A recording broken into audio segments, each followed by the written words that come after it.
the unknown is sitting there in front of me. Fear is sitting there right in front of me. I have this person telling me that I'm making the dumbest decision I've ever made in my life and I'm going to be crawling back. And I feel like I stepped into my coaching the moment I said to myself, I'm going to figure this thing out and I'm enough. So let's do it. Right. So that was a big 13, years plus ago.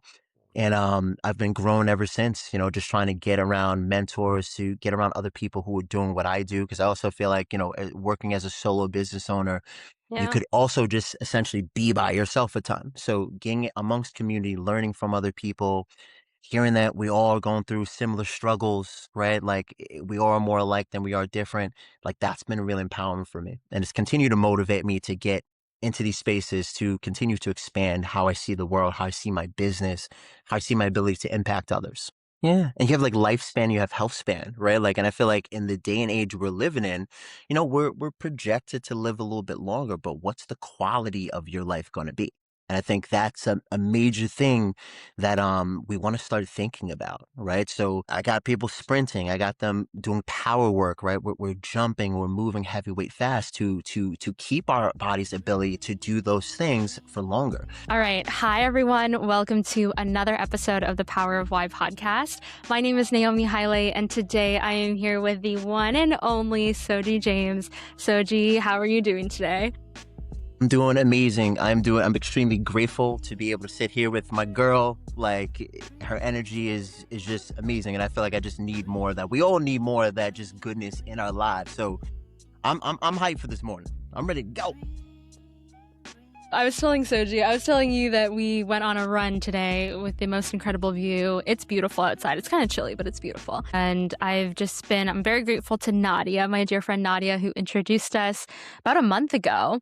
And I think Soji has so many incredible life experiences to share, both on the mental health, the physical health, and he's such a light doing the work that he does. And so for the audience, I want to give you a little bit of background. Soji James is a strength and kettlebell coach, meditation teacher, and breathwork facilitator. And what makes his work distinct is that he holds both of these worlds together on purpose, right? Helping people build strength, both mentally and physically. And during one of the most challenging seasons of his life, meditation and breathwork became the tools that helped him through it. That experience is now the foundation of everything he teaches. Soji believes most of us were taught how to go hard, but not how to be still. And his whole philosophy is that you don't have to choose. You can be driven and you can be grounded. You can choose big goals and still know how to pause. He runs a virtual coaching practice where he coaches so many clients across the country. He leads breathwork sessions inside companies and organizations, and is the founder of the Metta Club, a mindfulness-based community built around making that inner work feel practical and human. Soji, welcome to the Power of Why podcast. I'm so excited that you're here. I'd love for you to get started by sharing a little bit about your origin story and how you grew up. So once again, thank you so much, Naomi, for having me here. Your boy is excited. I need an intro like that every day when I step into the world because that was great. I'm from the Bronx, right? Like I'm born and raised in Eastchester Gardens, and I come from my mom early on. I painted outside the lines because I had a mother who told me that it was always up to me to write my own story, right? So where I'm from, the narrative is kind of laid out for you in terms of the outcomes that you get out of life. I didn't grow up, looking to my left, looking to my right, and seeing people handle their issues by, slowing down and going within and breathing, right? I also wasn't taught how to properly process my emotions. I was raised in a household where you bottle things up, you just moved on because it's just what you did. For me, just from an early age, my mother, consistently told me that it was my job to take the pen and wherever I started wouldn't dictate where I ended. Specifically, I think about my superhero origin story for fitness and training, what got me into that. I was 10 years old and this is about the fifth grade, going on this elementary school trip. And I'm the last kid out. I'm a little overweight kid, but I guess at the time didn't really realize that all the boys, all the girls, they're outside the pool. Guys will line up on one side, girls will line up another. I come out with my Pokemon towel draped over my shoulder. It was hot at the time, right? And eventually I get out to the pool deck. I take that towel off. Everyone looks at me and they go, "Oh," right? So for me, if your boy could have had a Harry Potter invisibility cloak or I could have Yeah. jumped in a rocket ship, I would have took off. I would have been in space and I would have colonized Mars by now. But I really had to, that began like essentially my fitness journey and this understanding of stepping back and looking and saying my body was this thing I was being judged on as I stepped out into the world. From there, up until that point, I was more of a video game, be stuck in the house child because of where I lived and where I was developed. But like that kind of got me to start following my bigger brother around. He played basketball. So I began to pick up a ball. And that kind of was my beginning introduction to movement. Um, I didn't grow up, as you see, with this confidence of who I was and how I looked. And so eventually this kind of, followed me throughout life. Eventually found myself at SUNY New Paltz, studied biology there and I played college basketball. But even more so importantly, I was introduced to my strength coach at the time, Keith Kenny.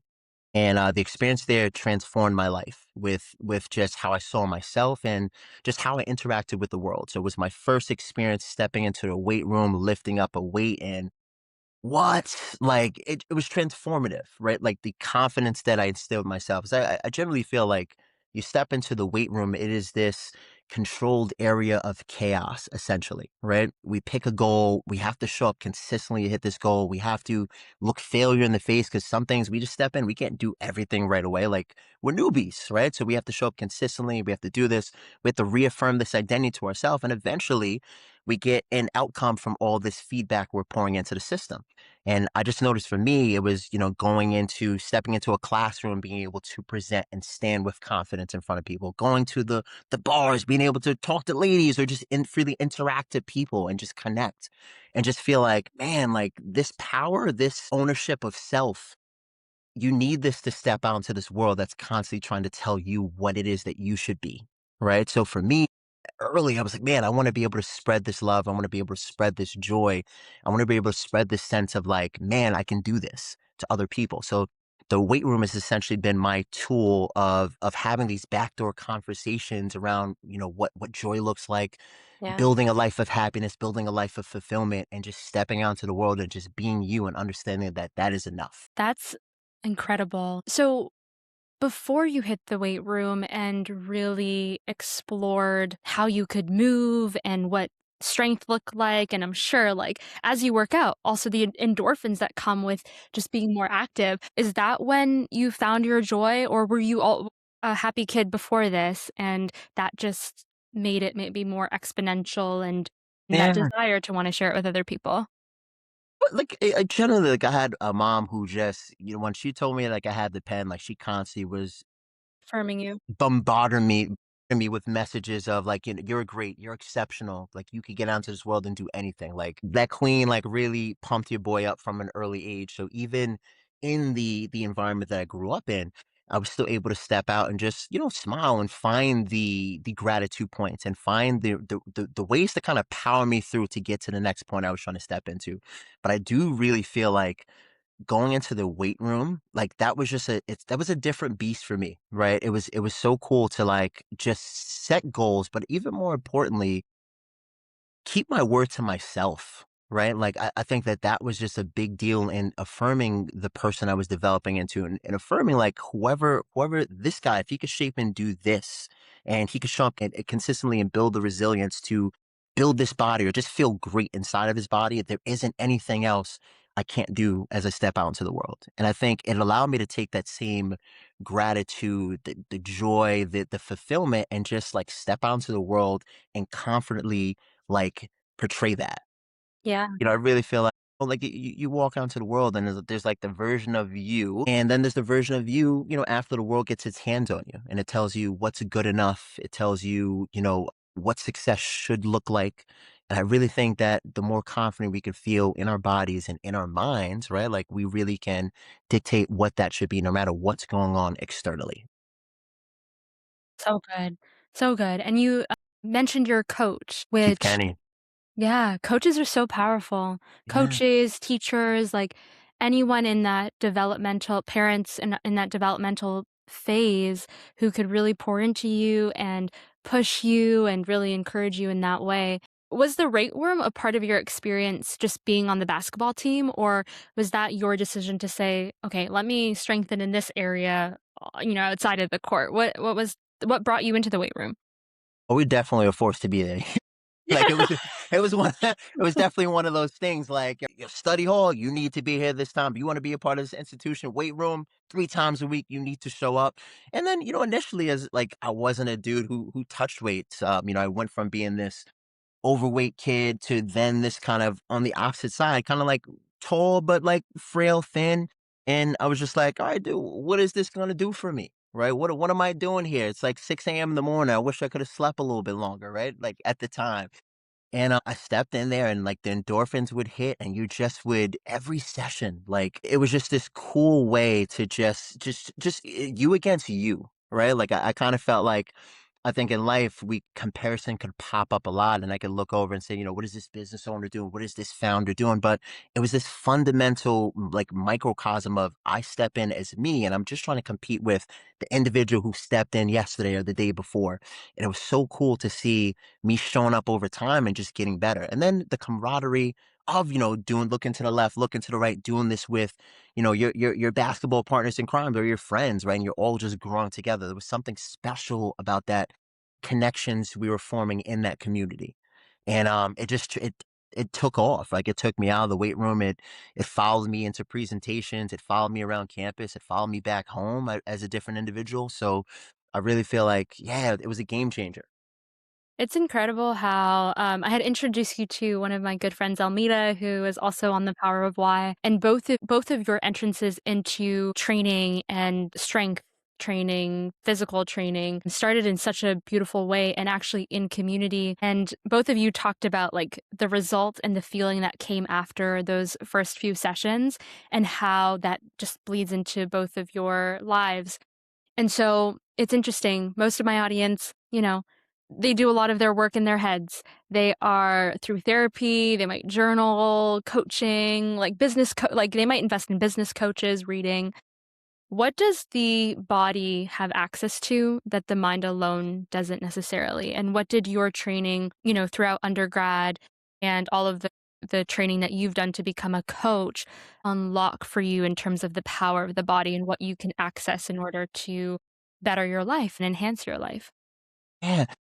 I'm a big proponent of journaling, coaching, therapy. Like, I think those things are amazing, and I think the awareness you develop around in those disciplines, right? Like being able to find your blind spots, being able to even grow your understanding of doors to step through that you didn't even realize were there to get to the next level of who you are, right?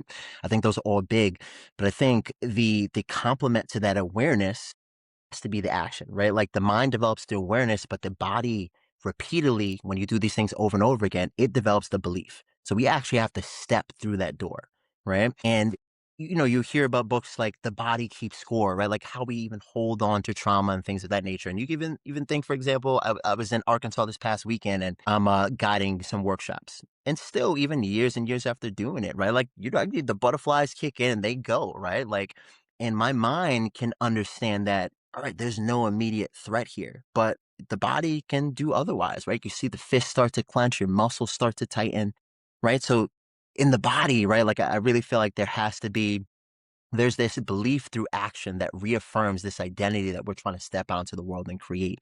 And over time, showing up there, through going to various workshops to learn, to actually doing the actions and doing the thing that is my purpose portfolio, doing that thing over and over and over again, it allows me to see like, dude, I've been through worse before. I've been through these moments that maybe mentally my body thinks that or my mind thinks that it's gonna crush me. It's this brush up against my ego, but physically I've been through and I've been fine. So every time I reaffirm this belief, I further understand like, dude, like you get better every time you're meant to do this thing. But you have to be able to look at that fear and interpret it in a different way. Right? And I think, coaching has done a lot for me in that aspect. When did you come into yourself as a coach? And what was that journey of deciding, I want to expand this, I want to share, I want to be able to train other people to find some of the healing and, I guess, transformation that you experienced through your own journey of training? I would say for me, it's I'm constantly evolving, right? Like I kind of feel like every day is like I feel like you never kind of reach this point ultimately where you're just at this pinnacle and you're the like the more I've learned, the more I understand there's so much to learn and grow, right? Like you could get into this vacuum with that. But I would say like the big action I took maybe 2013, so it's like 13 years ago now. Up until a point, I had been working at a gym. New membership came in. I'm training, doing the personal training side of things, but also I'm kind of fresh out of college basketball. So I'm also doing some skill sessions. And a new management came over and took over this gym that I was at. And they say to me, like, you can either do this or this. And once again in my life, that was another point of somebody kind of trying to come in and write my story for me. So I built up this kind of roster of clients at the time. And I was like, you know what? I'm going to bet on myself. Right. I'm going to bet on myself. So I took them, I left, I started my own business. And I remember the manager at the time saying that he had tried this in his past and I was going to regret it. So for me, it was a big moment of like, the unknown is sitting there in front of me. Fear is sitting there right in front of me. I have this person telling me that I'm making the dumbest decision I've ever made in my life and I'm going to be crawling back. And I feel like I stepped into my coaching the moment I said to myself, I'm going to figure this thing out and I'm enough. So let's do it. So that was a big 13, years plus ago. And I've been growing ever since, just trying to get around mentors, to get around other people who are doing what I do. Cause I also feel like, working as a solo business owner, you could also just essentially be by yourself a ton. So getting amongst community, learning from other people, hearing that we all are going through similar struggles, like we all are more alike than we are different, like that's been really empowering for me. And it's continued to motivate me to get into these spaces to continue to expand how I see the world, how I see my business, how I see my ability to impact others. I'm so glad that you made that bet. um, 13 years ago, and you'd mentioned that building a business can be quite lonely, and you can, if you want to, you can isolate. And if Yes. you and I think finding a community and finding others that are doing something similar, building their own thing is so good for just even believing that you can continue and push past Yes. all the, the shit that Yes. comes up. 100%. And for you, a lot of your clients are like executives and business owners as well. And so did that just happen naturally, or did you want to figure out how to reach people who are building something bigger than themselves?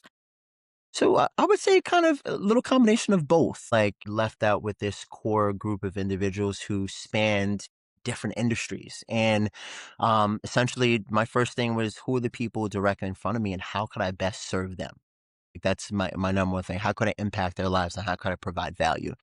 And, this is it eventually trickled into word of mouth thing. Like, I'm training this surgeon. Oh, you saved my career. Like, please, like, you got to work with this guy. Or this person in media, I'm showing up to work just feeling so much more steady in this stream of things going on in the world. You need to work with my friend. So it started as that, but then also me being a solopreneur and understanding the stress, the rigors that life will try to put you through, the mental roller coaster and hoops that you're jumping through on a day in, day out basis, also kind of began to say to myself, like, what do people like me need more of? Like, how could I be the version of myself that maybe I needed back then? And how could I help other people expedite their learning curve? So, also kind of started to shift the marketing to speak to people like this, like, who are going through, what I'm going through and how can I support and help them? It's kind of, given to myself as I'm also pouring into this portfolio, you know? Yeah. And so the statement of the surgeon who said, "You saved my career, you saved my" Yeah. what and then the media professional who immediately saw the difference in the way that they potentially were showing up on TV. What are some of those instances in the ways that you've seen transformation in your clients? I'm so curious because and I also think it gives people who are listening a frame for what you can unlock when you tap into your body, because your body is so powerful. I'm reading a book right now 100%. that I need to grab, No, good. and show you the cover. Let's go. Do I have it? Hold on, let me see if I have Good. All good. it. Is it Let's go. called The Garden Within? Garden Within. That sounds fire. We gotta write Garden Within, Fire Garden Within. book, and it actually makes the case for your heart and your body coming before whatever your mind has decided. Look Because at I that. think in this, especially in the West, there is so much push and a huge dominant narrative around mind over matter, like your Mhm. mind can overpower what your body might be feeling in certain instances. Yeah. He completely flips this Flips it on its over. head. Yeah, and Yeah. so, I just love that you blend both, but if you can share a little bit about the transformations you've seen, I think that would be so valuable. Yeah, 100%. So, I even say there, man, it's really cool. I find that there's and different people are different too, number 1, but I find that, as I was mentioning earlier, I talked about the example of, like, going in and giving, the speech, and my mind knowing that I feel safe, but my body is telling me otherwise, right? So, with different clients, I may work in different orders, but I think about that surgeon. I love him. My man's Neil Botcha. I like throwing his name out there. Big surgeon at Columbia Presbyterian, and I'm gonna say I started training with him maybe I would say when he was like maybe 53, and up until this point, he had never really done this physical work. And for him, it was this, he's operating long hours, we're hunched over, surgeon neck and things of that nature. And he was essentially like, we work mobility, we work power, we train and move like an athlete. We are basically taking that pen and his perception of who he has been up until this point of his life, like we shattered that, right? Like we're snatching heavy bell, we're deadlifting 315 pounds, like one and a half times his body weight, running, right? Like so all these things of like I feel like especially as we turn into adults, we're not running on playgrounds, we're not playing as much, right? We're at these desks, we're in front of these computers building these businesses essentially, and we get away from what we're capable of doing in our bodies. And I find that training in general is this micro playground to be able to just see what you're capable of. So even outside of like the aesthetics and the losing weight and shifting inches and things of that nature, just getting stronger, being able to overcome and do things you didn't think you'd be able to do, rewriting the narrative around who you think you are, right? Like a lot of these people, I call them athlete. What do you mean? Nah, you're an athlete. Like you're swinging bells, you're sprinting, you're throwing heavyweight around. They're like, yeah, like to see that light bulb turn on and to see them redefine themselves is so powerful. Like I was thinking another person that comes to mind, a older Parkinson's client I'm working with. And, with his diagnosis, a little shaky moving around, but like I feel like a lot of times in that industry, you begin to put a ceiling on what you can get out and you can accomplish. So this is a guy like, we're slamming medicine balls, we're doing vertical jumps, we're bouncing around doing pogos, working on just, elasticity of the tissue. Like and he's just like, man, this is the funnest I've ever moved. And this is a guy who just started training when he was like 60 plus. So Wow. these are all things it's never too late to get going. It's never too late to start in any discipline and redefine who you are. So like for me, just seeing these people have these aha moments in real time and seeing them show up day in, day out, like continue to try to push that boundary. Like I feel like once you get a little taste of what you can accomplish, it stokes your fire to just go out and just go all in on yourself. So like, if you're listening, you're not moving. It's a great thing that you can add to your life it'll take your creativity, it'll take your production, it'll take your belief to the next level. You gotta move. And I love that both examples you shared are for people over 50 who are getting Yeah, started. And you know what? Some of my favorite pages on Instagram are older folks, like in their 50s, 60s, 70s, even, yeah. who are working out and so fit and maybe weren't fit in the earlier part of their life, but to see the not even just the well, we can see the physical Physical. transformation. I'm sure there's so much more happening, but that's so inspirational, I think, especially for folks who might think it's over for me. Like, Yeah. too late. Maybe it's outside of my capacity, and you're saying, no, it's not. Like, you still could have 30, 40 more years of your life if you take care Yes. of yourself. Yeah, and you have, like, lifespan, you have healthspan, right? Like, and I feel like in the day and age we're living in, we're projected to live a little bit longer, but what's the quality of your life gonna be? And I think that's a major thing that, we wanna start thinking about, right? So, I got people sprinting, I got them doing power work, right? We're jumping, we're moving heavyweight fast to keep our body's ability to do those things for longer. So, I always talk about you want to be able to say yes to as many things as possible as you age, right? Like, I'm 37 now, and a big thing for me, I want to be able to play basketball with my boys. I got a 5-year-old, a 3-year-old, and a 6-month old today, actually. Yeah, he's the man, he's the man. But I wanna be able to play sports with them well into when they're older, right? So I need to be training now in the ways that are gonna allow my body to meet my brain where it wants to be when the time is right. So I kind of find like we're gonna be living longer. So what do you want the quality of your life to look and feel like? You know, like how do you want to be here and show up for your loved ones when you get older? That backpacking trip that maybe you've been holding off because you've been building this business. I want you to be able to go and take it, right? Like that's how you want to think about training and moving, not just for now, but how's your body going to guide you years and years from today? Absolutely. The quality of your life. What state, and I know it differs for each person, but what state are people in when they're finding you?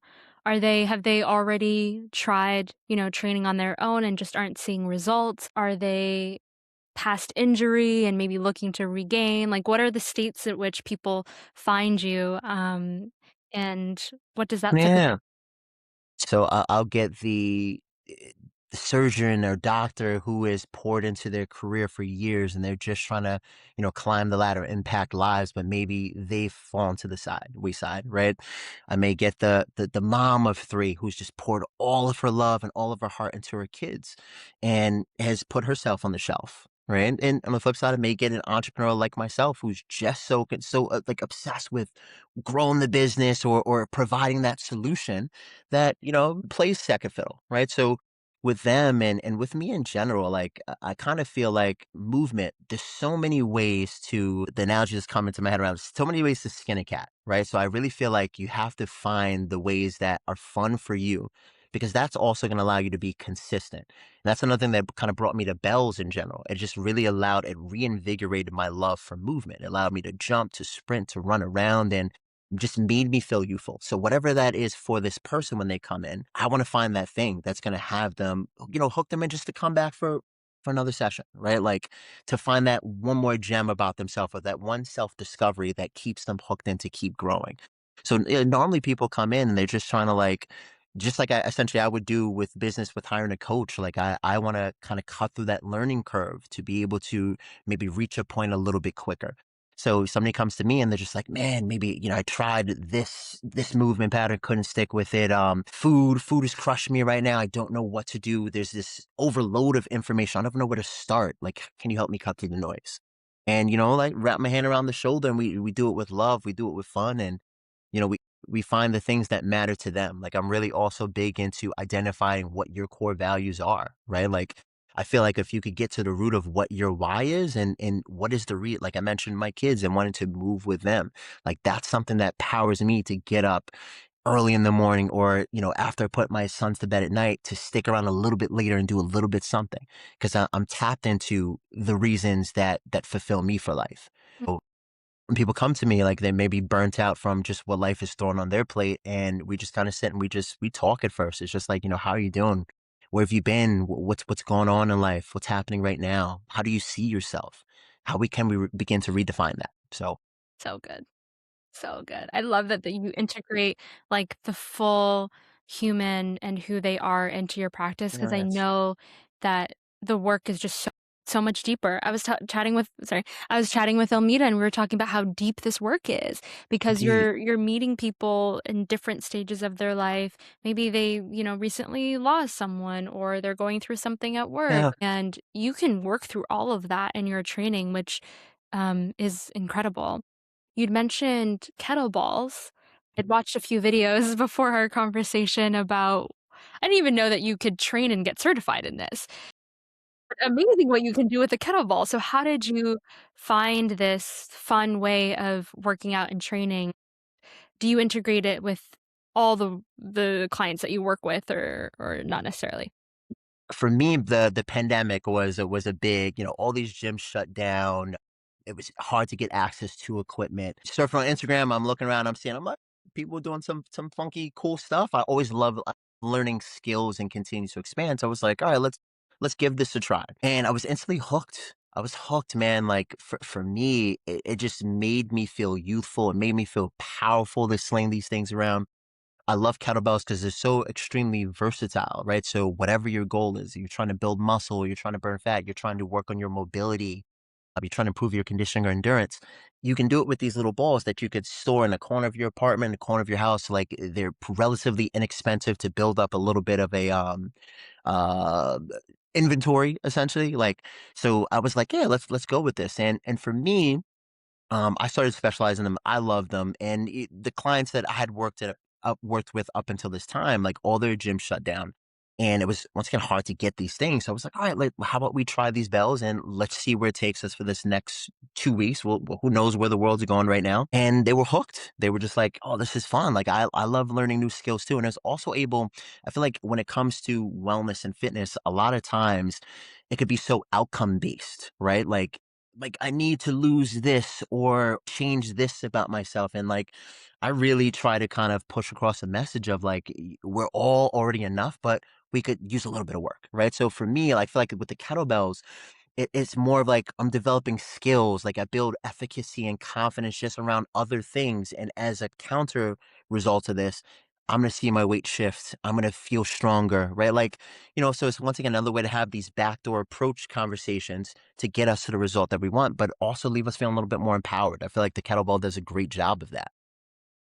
Absolutely. Yeah. And at the beginning, we were talking a little bit about how you play in both, right? Both with the mental health and the physical health. How did you discover breath work and meditation work? And how do you integrate that, if any, in your physical training work with your clients? I started meditating about 10 years ago, and I didn't know that I was meditating when I first started because it was integrated in Love it.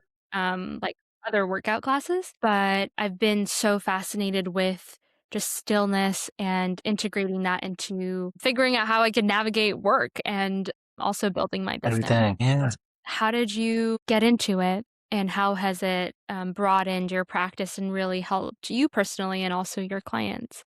So for me, I was talking about 13 years ago, leaving this gym that I was at to embark and go out on my own, right? So at that point, my thing was, right, how many clients could I fill the dock with? How could I run around the city and impact everyone?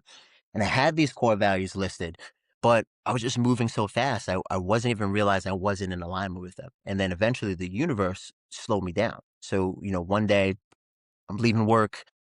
I'm headed back home to kind of grab a couple things. I'm dating a girl at the time who's now my wife, and I'm getting Hey, ready to Kelly. head out. Right, you're a rock star. We're gonna get together. You're the best.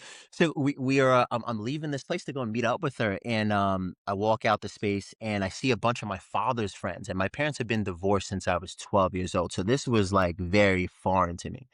And they catch me right as I'm about to leave. They say, "Hey, let's head back upstairs. Let's talk about something." So we go back upstairs, and they tell me that my father died of a heart attack, and he had been 52 years old. It was unexpected. He got a heart attack. The doctors were in strike in Nigeria where he was visiting. So they sent him to a hospital, rejected him from there, and en route to the next place, he passed. So for me, in that moment, them telling me this, I'm pale, all the colors Yeah. leaving my skin. I'm forced to slow down. And even after that, I try to go back into work maybe 2 days later, like nothing happened. Like up until then, I didn't really have the tools to process these emotions, this grief, this hurt. Like me and my father, when he passed, we didn't have the best relationship, right? Like he was an immigrant from Nigeria, and his idea was like, if you're not a doctor or lawyer, you're a failure. And I had this entrepreneurial spirit where I want to step out and I wanted to impact lives in a different way. So I would ignore all these calls and I'd be like, all right, when I make it, I'm gonna be able to have a conversation and prove him wrong, right? And I never had that time, right? So it was instantly kind of pulled out. I had to try to go back to work, and I was trying to go back to work and just train somebody in 2 days at the. I'm still, was working on a new client intake session, and I just started breaking down and crying in front of them. Like they literally took me under the wing. They're wiping my tears off my face. They're probably like, "Who is this? What is going on here? This is insane." But, that instance was like, "All right, I need to slow down and begin to, like, sit with this," right? Like, "What's going on here?" So for me, that was I'd learned about meditation back in high school. My mom had mentioned it, but once again, like, look into my left, look into my right, nobody was doing that. At least the people in the spaces, once again, didn't look like me. So I was like, "This is probably not my kinda thing." Up until this point, I was like, "All right, I gotta try something." So I believe I started with some follow along app, maybe like a Headspace, and it was my first foray into meditation, and it essentially gave me space. Like it didn't heal everything overnight, but It gave me space to process. It gave me space to understand that it is okay to even talk about these emotions and feel them and not just stifle them and push them down. And these thoughts I had of this guilt of not answering the phone or why am I no, it was like, all right, boom. These are real things. I need to acknowledge this experience, but how do I want to move and live differently from here? So it also allowed me to step back and reevaluate those core values and genuinely see like, all right, what really matters to me? And how can I live in alignment with these things? So meditation was a massive thing that changed my life moving forward, right? With my clients now, like I'll sneak in, even like say at the end in a cool down, right? So, some people, when you hear meditation, some people are like, oh, too woo woo for me too. So it varies. So I kind of like to blend the two disciplines of meditation and breath work. And I may sneak in a box breathing segment at the end of somebody's workout to begin the recovery process and down regulate them, right? I may, if somebody's coming in, I have a plan like, all right, this is what we're supposed to knock out today. But they're like, man, I had an extremely stressful day. Man, come in. This is the plan, but you're the human. Let's sit down. Let's start the session off with some 5 second inhales, 5 second exhales. How are you doing? Talk to me. How do we need to shift here? Because we're trying to win the long game. We're not trying to just be in it for the moment. So I really feel like it's giving me this tool to meet this. It's allowed me to be just a much more empathetic, compassionate human in general outside of coaching. I'm a father of three humans. I'm a partner to a beautiful, amazing wife. I'm a friend, I'm a son, I'm a cousin, a brother. And I really feel like it's allowed me to understand, like, I want to be out into this world creating amazing things, but I can't do it for long unless I'm taking care of myself, unless I'm regularly pulling my car over to the side of the road, checking what's going on underneath my hood. Right. So for me, it's been a big thing of like every morning, I wake up, I meditate, I reflect. It allows me to just check in for that day. What do I need? Like, all right, I have these tasks that I want to get accomplished, but if I'm this busy entrepreneur and I'm trying to build this business and I just see a list of paper and I'm overwhelmed, Right. right? Right. Like, how do I actually slow down and process what I need to get my job and tasks done? So I've brought this to my life. I brought this to my clients' lives, and it's just allowed me to be a better father, right? Like for me, I'm just in this busy season right now with the three boys, and family is a core value of mine. It takes the precedent. Right. Like, growth is also important to me, but I understand, say I'm flipping open my laptop and I'm typing something. I need to knock something out. My son comes in. I have a moment that to me may feel like just a little moment, but to him, this could be a core memory that's redefining, right? He comes in, he loses Optimus Prime for the fifth time in a row, right? Like I can sit here and I'd be like, oh, I'm working on something, or I could take a couple deep breaths. I could say, all right, I could pause for a moment. If it's something that really is immediate, I could pause for a moment, or I could say, hey, man, give me 5 minutes, maybe hang out with me for a little bit while I finish this, and then we'll go look together. So I was able to show up and pause in that moment and show up as the father I want to be. And there's so many times I've been able to show up as the coach, a better businessman, a better husband, just from being able to take this pause. And I think meditation has been a game changer that's allowed me to do so, Yeah. enrich my life. Yeah. I love that you described them as tools. Like they're tools that you've added over Cool. time. Yeah. Um, and for you, first of all, I'm really sorry for your loss. I know that very unexpected in the way that you got the news, and I know especially for folks who maybe didn't get that, like they didn't have the opportunity to leave on good terms. I know that that is really tough too, and just the healing process. But I'm also happy Appreciate that you. you found meditation and you found breath work to help you navigate that pain. And I know Yeah. it's something that never goes away, but that you were able to build up the tools and also help other people. I know that's very powerful and I very special. appreciate you. Yeah, it's like it's with meditation and breath work. I was even speaking to my therapist last week. Like I'm continuing to work on these versions of myself Yeah. and essentially providing for others what I needed at these moments. And as I continue to evolve and grow, right? Like these are tools I heavily rely into, stress management, but achievement and growth. If you're a busy entrepreneur, you're stressed out, you're overwhelmed, you're feeling paralyzed in your current situation. Sometimes it's not adding another thing to the to-do list. Sometimes it's taking a step back and seeing and being able to cut through the noise and like cut out some of the fat, so to speak. Right. Like what are some things that I may be filling my plate with that aren't that are taken away from me and not pouring into my mission, not pouring into me as a human. So, I think it can help a lot of people by just slowing down and breathing and just checking in a little bit more. Yeah. Yeah, taking away the things that aren't additive and what you'd mentioned earlier about having that direction, like how a lot of when you did that Arkansas's experience, people said it was good to come in and have that direction. Yeah, so it was very interesting. I got to fly out to Arkansas this past weekend and lead a workshop for 45 coaches. I was the breathwork meditation expert. The campus is called UHP, and essentially they take veterans who are returning from war and they give them the opportunity to learn personal training, wellness, coaching, nutrition, and essentially give them a new mission as they reintegrate into society. I'm running these breathwork segment for these coaches, and some of the veterans are sitting in. One guy comes up to me afterward, and he says a quote that it's hilarious. It just took me off guard, but it just really resonated. He says, "You have to train your monk, and you have to train your motherfucker." Right. So this is the thing in life. The monk.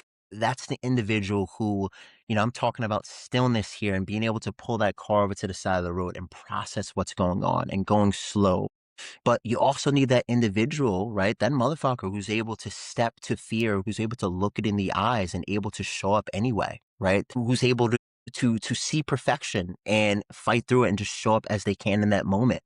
And like if we're always resting, always chilling, we're not moving the needle forward. But if we're just always go, go, go, go, go, we burn out. So we need a blend of both to be able to just not just I find existing, I don't want you to just exist. I want you to thrive, in whatever aspect that looks like for you. And I think we need both of these elements to thrive in our lives. How do you train both? How do you personally train both? So for me, well, I get up in the morning. One of my, and I consider them rituals too, right? Because I feel like a lot of times too with habits, say you fall off track one day, you could look at it in a certain way, be like, oh man, I messed up. With me, I have certain rituals that I try to check off throughout the day. Like for me, the morning, the ability to just be able to breathe and slow down and just say to myself, all right, like, how am I feeling today? What are the three actions that I want to knock out and crush the day with, right? Like, it allows me to set the day up with intention, right? What am I grateful for right now? It allows me just to reflect and be in the moment. And then I get to movement, right? Because then I gotta get the systems fired up. So I have a coach who programs for me, who allows me to, it takes that essential that stuff off my plate. And I'm getting out, I'm moving with bells, right? I'm snatching heavy bells, I'm getting outside of my backyard, I'm sprinting, I'm cleaning bells, lifting heavy things, like that fires me up and it gives me this immediate sense of accomplishment even before I start the hard things of my day. And so for me, it's like, train the mind, it's doing something physical and actually shifting my state. And then it's like, let's go. How do we move the mission forward? Let's do it. Yeah. And in terms of rocking out in the morning, how early do you get up? Because obviously you have 3 kids, you have a I'm up. beautiful wife. So how do you protect your mornings in a way where that time is sacred for you and you are investing and pouring into you before you go on with your day? So I'm an early riser. So I try to get up in the 4 to 4:30 a.m. space, right? But everybody's different. So like I gotta say, like you need to get up super early. For my situation, having the three little ones, it's unpredictable, right? Like so if I could wait a little bit longer, but they'll jump up and they'll be present. But I've also, with me, like I really try to make meditation and movement like this integrative, a flexible process, right? So for example, this morning, I thought I got up early enough to sit and meditate, though this was probably a little bit later for me. I was meditating around 5, but I had one kid who had a nightmare. So he popped up, he's screaming, he comes downstairs, he sits on my lap, and now we're doing it. Now it's an open awareness meditation. I'm just taking in the sounds of him. I'm taking in the sounds of the environment. We're doing a little bit dragon breaths together, right? So then also with movement, I love them seeing me move. That's another reason I kind of like working out from home. They have their little kettlebells in here too as well, right? They see me deadlift and they come in and deadlift. So not only I am love I that. pushing the needle forward for myself, but I'm also changing the opinions around movement of my next generation in real time, right? So I like being able to, it's a busy plate between all the things I'm building, but I love to be able to bring them along for the ride and like integrate them into this process. But there calls the times for both, right? So I try to get up early to be able to have that moment to myself. But if they pop in, I'm also not stressing it too much, and I make the best of it, just make it happen, right? Because life Yeah. is imperfect, and we could have all these plans, but how does the universe actually deliver what's in front of you and how you're interpreting that. So Yeah. And I love how you flipped what. Because at the beginning, when you were talking about your own story and not necessarily seeing people who were doing meditation or breath work, you mentioned, like, I didn't see this in my environment and where I yeah, grew up, and how you're completely flipping that for your children, where they do see it. They do see you active. They do see you integrating that into your life and their lives, you know? So it's amazing what we can do by having children, but also just really shaping your child's life. So that's yeah. incredible. I appreciate that so much. I think it's so important. Like we have these traumas in all at different levels and intensities that shaped the person that we are walking through the world today. And then I guess we have the choice of how we want these to impact us and the narratives and stories that we're going to write from these moments moving forward. So I didn't see my parents have healthy conversations around money, relationships, a lot of stonewalling, nothing was ever really settled. And for me, like I would really want to model what love looks like, what communication looks like. And meditation has really allowed me to do this. I wasn't naturally like this. It's really allowed me to check my ego and slow down. And relationships don't have to just be with a partner. It could be within your business, within the people you're coaching, right? Like friends outside of that, your relationship with yourself and how you talk to yourself, right? Like, so I think there's so many aspects of this tool, the meditation, that are freely applicable to so many people, right? But that's how it's helped me, and I think it can help anyone who's listening. Yeah, absolutely. We're coming up on the end of the episode, but I'd love if you could walk us through maybe one of the more simple breathwork practices that someone can implement, at the beginning of their day or maybe in between meetings. What are the Yeah. steps? What should they notice in themselves? And what's the benefit that they get by doing it? So you don't need much time at all, right? So I'll go to even one of my quick go-tos that I absolutely love. It's called the physiological sigh, right? And essentially what it is I'm going to take a sip in of oxygen. I'm going to take an extra sip in at the top, and I'm going to do a long exhale, right? So you could put a timer for a minute and just run that through. The thing with our breath is, just to keep it simplistic, it's connected to our nervous system. And with the long exhales, like the long deep breaths, we're activating more of a what we call a parasympathetic response. And it kind of allows our body to understand I'm safe, right? I can relax, right? Then you have the other side of things, which is the sympathetic, which is think short, shallow breaths, muscles tighten, heart rate increases, you give yourself a little bit more energy. But what I kind of find too a lot, at least right now, what I'm experiencing even in my own life with the three kids, and just even as this busy entrepreneur, life is going to give us an abundance of the quick speed you up, run from this place to that. I got to organize this meeting. So we're constantly in these heightened states. Yeah. So I really find like the long exhales, right? Like they are key towards bringing us some stress relief, right? So I love the physiological side. Another one I love is humming breath, right? It's a little bit silly. So mouth closed, I just inhale through my nose, and on my exhale, right. So maybe at first you're just focusing on the sound of that vibration. Then maybe you shift to the awareness around the actual vibration itself on your tongue. So that one stimulates the vagus nerve, which also just calms us and relaxes us. Right. And also feel like it's a little bit silly. I think, especially in our sphere of business and growth, sometimes we could take ourselves a little bit too seriously. Right. So that's the one I'll do with my kids. Right. We'll do a dragon breath, or like a bee hum, like the humming breath. So I find like these are quick things. Maybe the Hummer breath might be a little bit harder to do in the corner of your office, but like even the physiological side, or even if you're just like, man, I don't want to even worry about breaking up the breaths. Even a 4 second in, maybe 7 second hold, 8 second exhale, something simple like that, that just gives us that slow out breath. Like really tap into that out breath. Like that's that parasympathetic, slow things down, get us out of fight or flight. And these are things where you're trying to make a decision that you feel like is a little bit overwhelming, right? Like you have a moment in between meetings. Like these are pockets of time where you can pour back into yourself. I think a lot of times with meditation and breath work, people feel like, man, I need an hour or I need 30 minutes to sit and do this. But the truth is, it's really a consistency over intensity thing, right? So even if you're the person who does it for a minute, but you're doing it for a minute consistently, you're going to see the benefits from doing. There's a lot of research around that. And I even find like for me, that's why I actually get the most benefits. I have a kid coming in. He's sitting on my lap. I'm a little bit overwhelmed. I take a moment, just breathe. I'm able to put some space in between that stimulus and the response and how I show up. Right. So these micro pockets, like they're really an easy place for you to get started and just immediately see benefits. Right. Immediately see benefits. Right. And that's so good.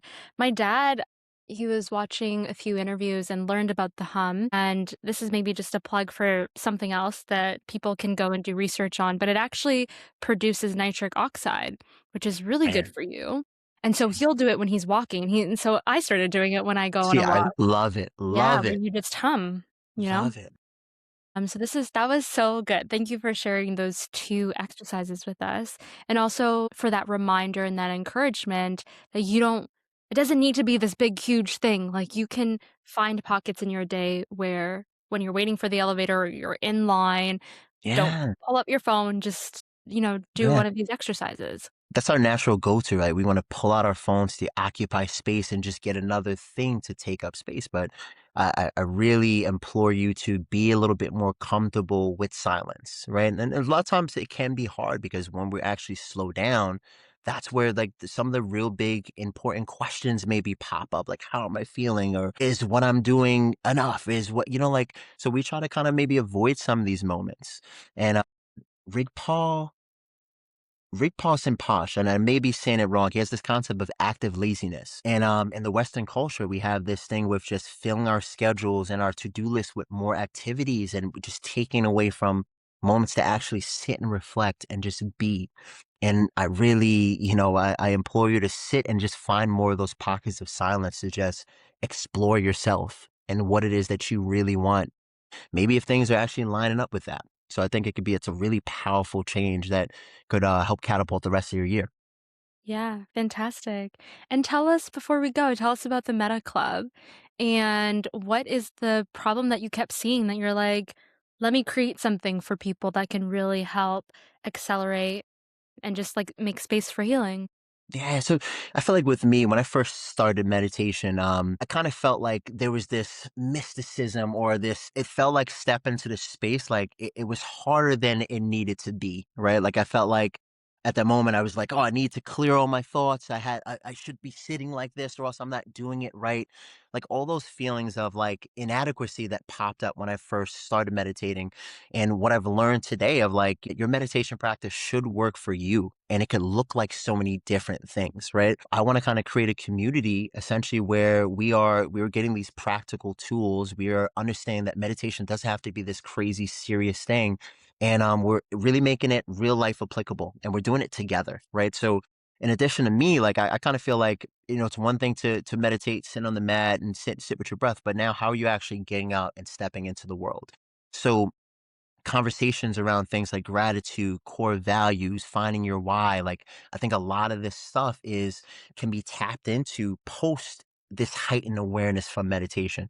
So this community is really built to kind of explore a lot of these questions and bring people together. I feel like a lot of times in this wellness space as well, it's about like getting better in this silo by yourself. But I really find that leaning into the person to your left and your right who are going through the same things you're going through, it's this real liberating feeling and understanding that you're not alone.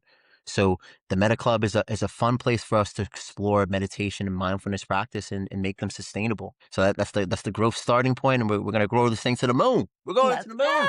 I love it. This is so great. Thank you so much, Soji. What a fantastic episode. And just I appreciate all the stories you shared and what you've seen in terms of your own transformation, like what you've experienced, and what you've seen in your clients and those in your community. So I know a lot of people. I found so much value in this. So thank you for making the time. Thank you for opening up your platform, what you're doing with the Power of Why, with helping people, number one, find these gems and find these new points of reference for themselves to improve their lives. This is powerful. I feel like a lot of times, man, getting the right piece of information at the right time is the necessary impetus to taking the next step in your life. And the way you're doing it with the conversations that you're having, you're freaking amazing. And I want to thank you personally. Thank you, thank you, thank you. Thank you, Soji. Thank you. Appreciate it. And thank you for everyone for listening to this episode of the Power of Why podcast. We will catch you in the next one. Yeah, that was so good.